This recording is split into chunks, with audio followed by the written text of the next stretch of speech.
السلام علیکم ورحمۃ اللہ وبرکاتہ۔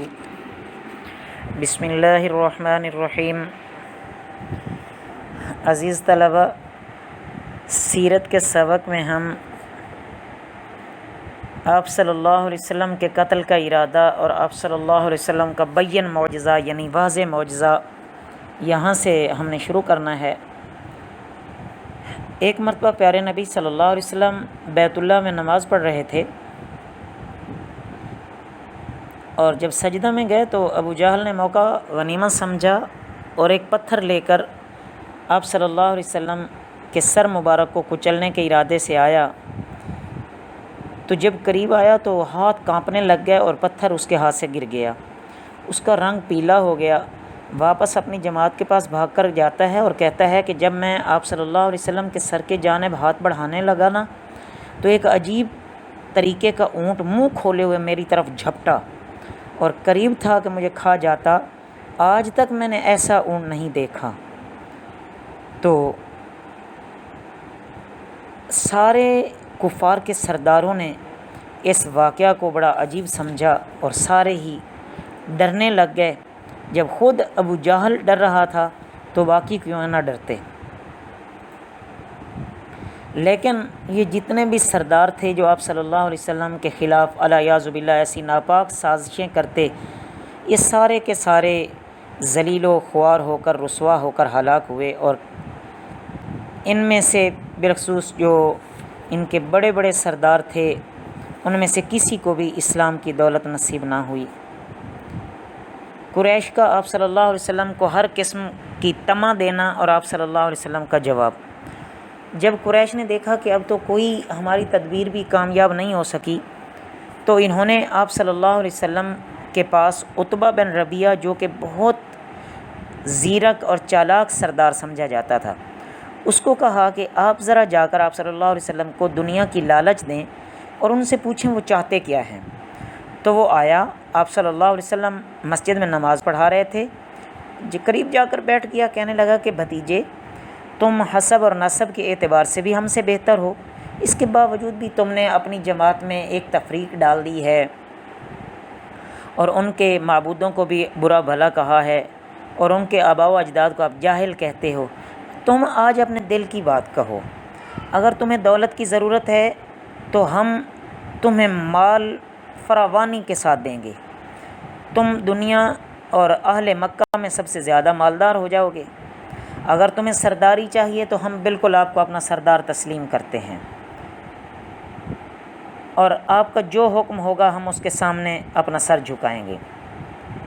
اگر معاذ اللہ تم پر کسی کوئی جن کا اثر ہے تو ہم طبیب کو بلاتے ہیں، وہ تمہارا علاج کریں گے۔ جب عتبہ اپنے کلام سے فارغ ہوا تو پیارے نبی صلی اللہ علیہ وسلم نے ان کو قرآن پاک کی ایک سورت سنائی۔ جب آپ صلی اللہ علیہ وسلم نے سورت سنائی تو وہ سن کر ہکا بکا رہ گیا اور واپس آ کر اپنی قوم کو کہنے لگا کہ اللہ کی قسم، آج جو میں نے کلام سنا ہے زندگی میں نے ایسا کلام نہیں سنا تھا۔ یہ نہ تو کوئی جادوگر کا کلام ہے اور نہ ہی کسی نجومی کا کلام ہے۔ لہٰذا آپ صلی اللہ علیہ وسلم کو ایذا اور تکالیف دینے سے باز آ جاؤ۔ یہ جو کلام انہوں نے سنائی ہے یہ اللہ کی ہی شان کے مطابق ہے کہ یہ اللہ کی طرف سے عطا کی ہوئی کلام ہو سکتی ہے۔ تم میری بات مانو اور کچھ دن انتظار کرو۔ اگر عرب ان پر غالب آ گئے تو تم مفت میں تکلیف سے نجات پا جاؤ گے، اور عرب کی عزت ہماری ہی عزت ہے۔ لیکن اس کے باوجود بھی قریش کا کوئی اس طرح کا حیلہ بہانہ اور تدبیر کارگر ثابت نہ ہو سکی، تو انہوں نے صحابہ رضی اللہ تعالیٰ عنہ مجمعین کو بھی ستانا شروع کر دیا اور طرح طرح کی تکالیف دیتے، جیسا کہ حضرت بلال رضی اللہ تعالیٰ عنہ اور حضرت عمار بن یاسر رضی اللہ تعالیٰ عنہ کی والدہ ماجدہ کو کتنے دردناک طریقے سے شہید کیا گیا، اور حضرت بلال رضی اللہ تعالیٰ عنہ کو کتنی سخت سزائیں دی گئیں۔ صحابہ رضی اللہ تعالیٰ عنہ مجمعین کے لیے ہجرت حبشہ کا حکم۔ جب یہ تکالیف برداشت سے بڑھ گئیں، تکالیف بہت زیادہ ہو گئیں، تو نبوت کے 5ویں سال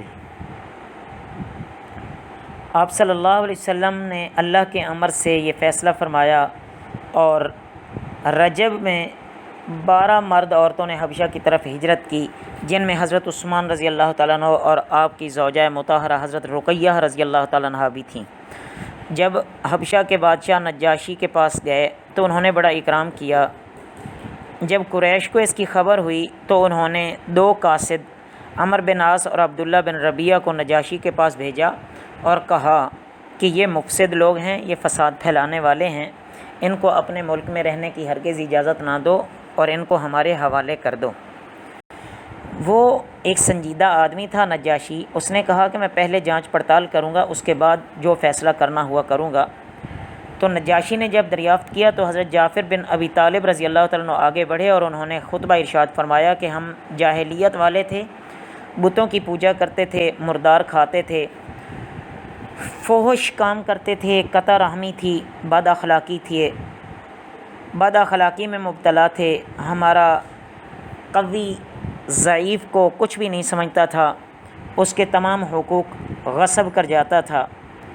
تو جب یہ ہمارے نبی آئے، ہم میں سے ہی ہیں، ہمارے کنبے میں سے ہیں، ان کی سچائی، امانت اور عفت کو سب جانتے ہیں، انہوں نے ہمیں دعوت دی کہ ایک اللہ کو مانو، اس کے ساتھ شریک نہ ٹھہراؤ، بت پرستی چھوڑ دو، سچ بولو، صلہ رحمی اختیار کرو، پڑوسیوں کے ساتھ اچھا سلوک کرو، خون بہانے، جھوٹ بولنے اور یتیم کا مال کھانے سے ہمیں روکا، اور نماز، روزہ، زکوٰۃ، حج کا حکم فرمایا۔